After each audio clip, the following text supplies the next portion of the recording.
Permíteme que te cuente mi historia. No como la lees en los libros, sino como la viví yo mismo. Mi nombre es Napoleón Bonaparte, aunque nací como Napoleón Eddy Bonaparte, en Ajaccio, Córcega, el 15 de agosto de 1769. Quizás el destino ya jugaba conmigo desde el principio. Apenas un año antes, Francia había comprado mi isla natal a la República de Génova. Así que nací francés por circunstancias, corso por sangre. Mi familia no era pobre, pero tampoco ostentosa. Pertenecíamos a la pequeña nobleza corsa, lo suficiente para tener aspiraciones pero no tanto como para vivir sin preocupaciones. Mi padre, Carlo, era abogado y representante de Córcega ante la corte del rey Luis XV. Mi madre, Leticia, fue quien verdaderamente me formó. Una mujer severa, disciplinada, que me enseñó que el mundo no regala nada y que todo se conquista. ¿Sabes qué recuerdo de mi infancia? El olor a tierra húmeda, el sonido del mar Mediterráneo y las eternas disputas entre mis 7 hermanos. Yo era el segundo de 8, pero siempre me comporté como si fuera el primero. Desde niño, supe que nacía para liderar, para guiar, para decidir. Incluso entre mis hermanos, organizaba pequeñas batallas y estrategias de juego. Ya entonces me fascinaba la táctica. A los 9 años, mi padre consiguió una beca para que estudiara en la Francia continental. ¿Te imaginas? Un niño corso, con su acento extraño, enviado entre los sofisticados franceses. Primero en la escuela de Autun, para aprender francés, y luego en la Academia Militar de Brienne-le-Château. Allí, los demás cadetes se burlaban de mi acento, de mi apellido italiano, de mi estatura, pero aprendí algo crucial. El aislamiento forja el carácter. Me refugié en los libros de matemáticas, de historia, de estrategia militar. Mientras ellos reían, yo aprendía. La formación pasé 5 años en Brienne, solo, absorbiendo todo el conocimiento que pudiera darme ventaja. No tenía dinero para regresar a Córcega durante las vacaciones, así que me quedaba estudiando mientras los demás volvían a sus hogares. Convertí la soledad en mi aliada y la disciplina en mi compañera. A los 15 años, fui seleccionado como uno de los pocos que continuarían en la prestigiosa École Militaire de París. Allí, en un solo año, completé un curso de 2. No por brillantez, sino por necesidad. Mi padre había muerto, dejando a mi familia en una situación precaria. A los 16 años, me convertí en subteniente de artillería. Era 1785, y el mundo estaba a punto de cambiar drásticamente, aunque aún nadie lo sabía. Por entonces, solo era un joven oficial con ideas ambiciosas y un sueldo modesto que en parte enviaba a mi madre en Córcega. Cuando estalló la Revolución Francesa en 1789, yo tenía 20 años. Observé con fascinación cómo el viejo orden se derrumbaba. Los ideales de libertad, igualdad y fraternidad resonaban en mí, pero también vi la oportunidad. En tiempos de caos, los hombres decididos pueden ascender rápidamente. Durante los primeros años, regresé a Córcega buscando participar en su movimiento independentista, pero pronto comprendí que mi destino estaba ligado a Francia. ¿Sabes cuál fue el momento que cambió mi vida? Toulon, 1793. La ciudad portuaria se había entregado a los ingleses durante el terror revolucionario. Me asignaron como capitán de artillería en el asedio para recuperarla. Mientras los generales debatían, yo vi claramente la estrategia. Tomar el promontorio que dominaba la bahía y forzar la retirada de la flota británica. Mi plan funcionó. A los 24 años, me nombraron general de brigada. El ascenso lo que siguió fue un torbellino. En París conocí a Josephine de Beauharnais, una viuda criolla 6 años mayor que yo, sofisticada y con conexiones en el nuevo gobierno del Directorio. Me enamoré perdidamente. Ella representaba todo lo que yo no era. Refinamiento, contactos sociales, la Francia continental que aún me veía como extranjero. Nos casamos en 1796, justo antes de que me asignaran el mando del ejército de Italia. Italia, mi primera gran campaña. Con un ejército mal equipado pero hambriento de gloria, derroté a fuerzas austriacas superiores en Lodi, Arcole, Rivoli. Usé lo que pronto se convertiría en mi sello. Velocidad, concentración de fuerzas, ataques donde el enemigo menos lo esperaba. Mientras los generales tradicionales movían sus tropas como piezas de ajedrez en formaciones rígidas, yo fluía como agua, adaptándome, sorprendiendo. Tras Italia, el directorio me envió a Egipto. ¿Por qué Egipto? Querían alejarme de París, donde mi popularidad crecía peligrosamente. Llevé conmigo no solo soldados, sino científicos, artistas, ingenieros. Quería conquistar, sí, pero también descubrir. Las pirámides, el Nilo, las antiguas civilizaciones, me fascinaban. Soldados, desde lo alto de estas pirámides, 40 siglos os contemplan, les dije antes de la batalla contra los mamelucos. Grandilocuente, lo sé, pero entendí temprano que los hombres necesitan algo más que órdenes. Necesitan inspiración. La campaña egipcia fue un fracaso militar tras la destrucción de nuestra flota por Nelson en Abukir, pero aún así extraje valor político de ella. Mientras estaba en Egipto, Francia caía en el caos. Regresé, dejando a mis tropas atrás, una decisión que muchos criticaron, con razón, y encontré al directorio desprestigiado, corrupto y débil. El 9 de noviembre de 1799, 18 de Brumario según el calendario revolucionario. Di un golpe de estado con la ayuda de mi hermano Lucien y otros políticos. El plan casi fracasa cuando me puse nervioso ante el Consejo de los 500 y tuvieron que sacarme de la sala. Te sorprende. Siempre fui mejor estratega que orador.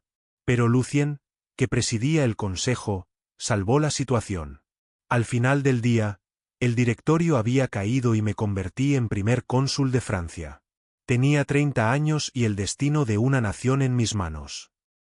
El poder como primer cónsul, y luego como cónsul vitalicio, transformé Francia. Creé el Banco de Francia, reorganicé la administración con los prefectos, establecí el sistema educativo que aún perdura. Pero mi mayor legado fue el Código Civil, el Código Napoleónico, un sistema legal que equilibraba los ideales revolucionarios con el orden práctico. Este código abolió los privilegios de nacimiento, estableció la igualdad ante la ley, consagró la libertad de religión y el derecho a elegir una profesión. Hoy, 2 siglos después, sigue siendo la base del derecho en decenas de países. En 1804, me coroné emperador de los franceses. Sí, me coroné yo mismo. Tomé la corona de manos del Papa Pío VII y la coloqué sobre mi cabeza. Un gesto simbólico pero claro. El poder no venía de Dios ni de la tradición, sino de mí mismo, de mis acciones. Luego coroné a Josepine, a quien amaba profundamente a pesar de sus infidelidades durante mi campaña egipcia. ¿Por qué emperador? Porque Francia necesitaba estabilidad, y yo necesitaba legitimidad. Los reyes de Europa nunca aceptarían como igual a un advenedizo corso. Necesitaba su mismo rango para negociar la paz. O al menos, eso me dije a mí mismo. La verdad es que el poder transforma a quien lo ejerce. Yo, que había crecido admirando a los héroes republicanos como Cincinnato, acabé emulando a César. Mis años como emperador fueron de gloria militar sin precedentes. Austerlitz, Jena, Friedland, Wagram, derroté a cada coalición que Europa formó contra mí. Mi grande armée parecía invencible. Reorganicé el mapa del continente, creando la Confederación del Rin, el Gran Ducado de Varsovia, el Reino de Italia. Coloqué a mis hermanos en varios tronos. José en Nápoles y luego en España, Luis en Holanda, Jerónimo en Westfalia. Era la Europa napoleónica. Y sin embargo, en medio de ese poder, cometí errores personales dolorosos. En 1810, repudié a Josepine porque no podía darme herederos. Fue una decisión de Estado, pero rompió mi corazón y el suyo. Me casé con María Luisa de Austria, sobrina de María Antonieta, la reina guillotinada durante la Revolución. Ironías del destino. Con ella tuve a mi único hijo legítimo, a quien nombré rey de Roma desde su nacimiento. ¿La caída cuándo comenzó mi caída? Quizás con el bloqueo continental contra Inglaterra, que dañó más a nuestros aliados que a nuestro enemigo. O quizás con la desastrosa guerra de España, donde subestimé el poder de la resistencia popular y la guerra de guerrillas. Los españoles me demostraron que podía conquistar territorios, pero no corazones. Mi hermano José nunca pudo gobernar efectivamente un país que lo rechazaba. Pero sin duda, el principio del fin fue la campaña de Rusia en 1812. Reuní el ejército más grande que Europa había visto. Más de 600,000 hombres de todas las naciones bajo mi imperio. Invadimos Rusia cuando el zar Alejandro irrumpió el bloqueo continental. Avanzamos hacia Moscú mientras los rusos retrocedían, quemando sus propias tierras. Cuando finalmente llegamos a Moscú en septiembre, la encontramos incendiada y abandonada. Sin cuarteles de invierno, sin suministros, esperé en vano que el zar negociara. Fue mi mayor error. Al retirarme en octubre, el invierno ruso cayó sobre nosotros con toda su furia. El hambre, el frío, los cosacos. Perdí a más de 400,000 hombres. Yo mismo abandoné el ejército para regresar a París y evitar un golpe de Estado. 1813 fue el año de la resistencia europea. Prusia, Rusia, Austria, Suecia, Gran Bretaña, todos unidos contra mí en la guerra de liberación. Luché desesperadamente para mantener juntas las piezas de mi imperio, pero tras la derrota en Leipzig, la batalla de las naciones, tuve que retirarme a Francia. En 1814, los aliados invadieron Francia desde todas direcciones. Luché con brillantez táctica en la campaña de los 6 días, pero estaba superado en número. París cayó. Mis mariscales, agotados por años de guerra, me pidieron abdicar. El 6 de abril, lo hice, en favor de mi hijo. Los aliados no lo aceptaron y exigieron mi abdicación incondicional. Me enviaron a la isla de Elba, un pequeño principado donde jugué a ser soberano durante 10 meses, mientras en Francia, los Borbones regresaban con Luis XVIII. ¿Sabes qué es lo más difícil para un hombre de acción? La inactividad. En Elba me consumía. Recibía informes del descontento en Francia. Los veteranos despreciados, las conquistas sociales de la revolución en peligro, los aristócratas regresando arrogantes. El Congreso de Viena discutía enviarme más lejos, quizás a las Azores o Santa Elena. Así que tomé una decisión audaz. Escapar. El 26 de febrero de 1815, desembarqué en Francia con un puñado de fieles. Un regimiento real fue enviado a detenerme. Me planté frente a ellos y abrí mi abrigo. Soldados del quinto, reconocéis a vuestro emperador. Si alguno quiere matarme, puede hacerlo. Se unieron a mí gritando, ¡viva el emperador! Así comenzaron los 100 días. Avancé hacia París sin disparar un tiro. Luis XVIII huyó. Europa, sorprendida, me declaró proscrito y reunió nuevos ejércitos. Reorganicé el gobierno, liberalicé la constitución, pero sabía que solo la victoria militar aseguraría mi posición. En junio marché hacia Bélgica para separar a ingleses y prusianos antes de que rusos y austriacos llegaran. El 18 de junio de 1815, en Waterloo, la suerte me abandonó. La lluvia retrasó mi ataque, dando tiempo a los prusianos de Blücher para unirse a Wellington. Cometí errores, confié demasiado en Ney, no escuché la advertencia sobre los prusianos. Envié la Guardia Imperial demasiado tarde. Al anochecer, mi último ejército se desintegraba. Regresé a París, donde las cámaras, antes tan serviles, ahora exigían mi segunda abdicación. La concedí, esperando que aceptaran a mi hijo. Me dirigí a Rochefort buscando un barco a América, pero los ingleses bloqueaban la costa. Finalmente, me rendí al capitán del HMS Bellerophon, apelando a la hospitalidad británica. Ingenuidad o desesperación, no lo sé. El exilio no me llevaron a Inglaterra, como esperaba, sino directo a Santa Elena, una roca volcánica perdida en el Atlántico Sur. Allí pasé mis últimos 6 años, en Longwood House, una casa húmeda azotada por vientos constantes, vigilado por soldados, con un gobernador, Hudson Lowe, que se empeñaba en humillarme llamándome simplemente General Bonaparte. En Santa Elena me dediqué a dictar mis memorias, a reescribir mi historia. Quería que el mundo me recordara como el heredero y defensor de la revolución, no como un tirano. ¿Sabes? La historia siempre la escriben los vencedores, a menos que los vencidos dejen testimonio de su verdad. Mis dictados a las Cases, Montholon y Gourgaud se convirtieron en el memorial de Santa Elena, la base de la leyenda napoleónica que floreció después de mi muerte. Mi salud se deterioró en aquel clima implacable. El 5 de mayo de 1821, mientras una tormenta azotaba la isla, morí a los 51 años. Mis últimas palabras fueron Francia, ejército, cabeza de ejército, Josephine. O eso dicen. La verdad es que uno no ensaya sus últimas palabras. 19 años después, por orden del rey Luis Felipe, mis restos regresaron a Francia. Hoy descanso bajo la gran cúpula dorada de los Inválidos en París, rodeado de los símbolos de mis victorias. Reflexiones para ti ahora que conoces mi historia. Tal vez te preguntes qué lecciones podría ofrecerte un hombre de otro tiempo, de otro mundo. Déjame compartir contigo lo que verdaderamente aprendí, no en las cumbres del poder, sino en los valles de la reflexión. Primero, entiende el poder de la voluntad. Não nasci destinado a governar Europa. Fui un niño extranjero, burlado por su acento, con poco más que una inteligencia aguda y una determinación feroz. Cuando los demás veían obstáculos, yo veía oportunidades. El mundo está lleno de circunstancias, lo que importa es qué decides hacer con ellas.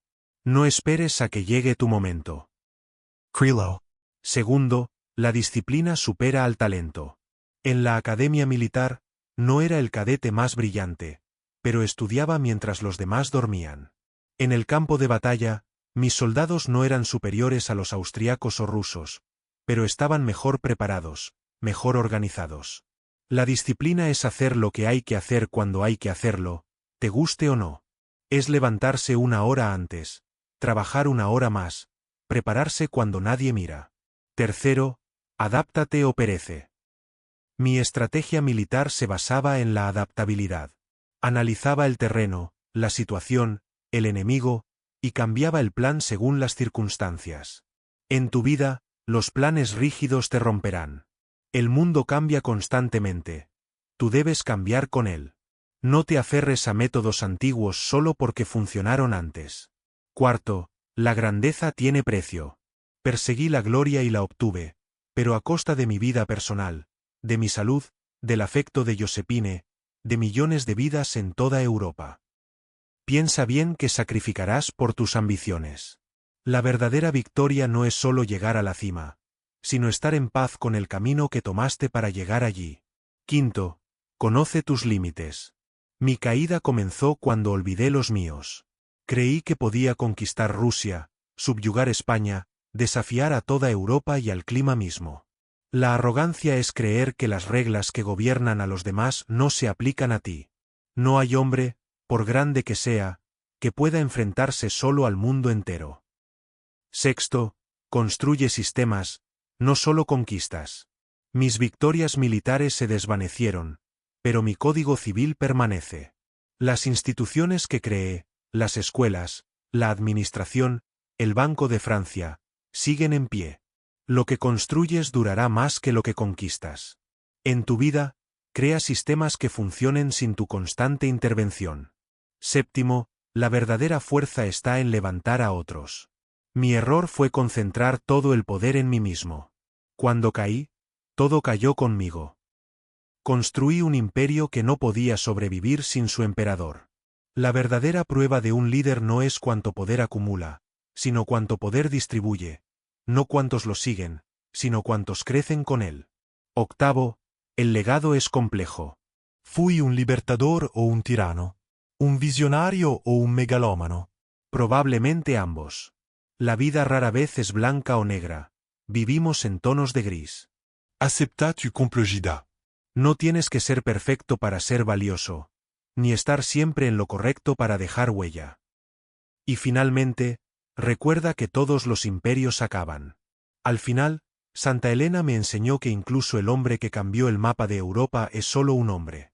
Vulnerable, mortal, efímero.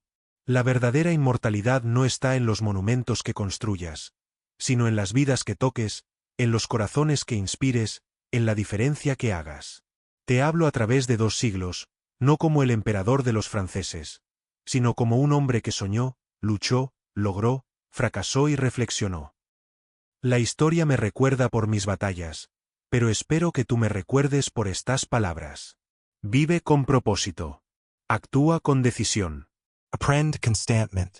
Construye con visión. Y sobre todo, comprende que la verdadera conquista no es de territorios, ni de poder, ni siquiera de gloria, sino de ti mismo. Yo fui Napoleón Bonaparte. Ahora tú sabes quién soy.